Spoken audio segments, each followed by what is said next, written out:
Durant ma scolarité, un professeur affirma que le cercle parfait n'existait pas dans la nature. Son ton était résolument désabusé, si tragique.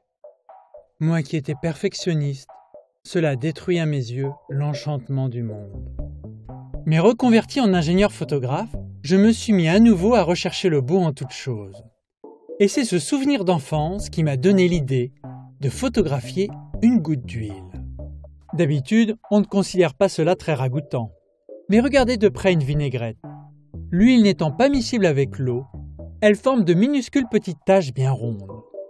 Dans une casserole d'émail blanc remplie d'eau, je dépose avec une paille de l'huile à la surface, très lentement, pour qu'il ne se forme qu'une seule goutte.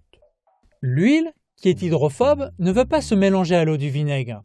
Elle cherche donc à minimiser la surface en contact avec l'eau. La solution est bien évidemment un cercle. Et en raison de sa densité plus faible, elle flotte en formant une lentille semblable à une loupe. En ajustant l'éclairage et le niveau de l'eau, nous pouvons faire grossir l'ombre de la goutte sur le fond de la casserole.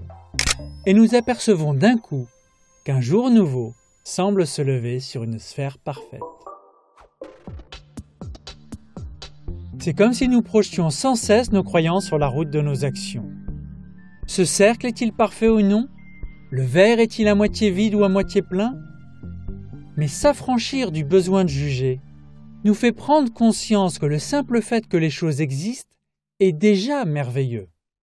Retrouver notre regard d'enfant réveille en nous un salutaire utopisme.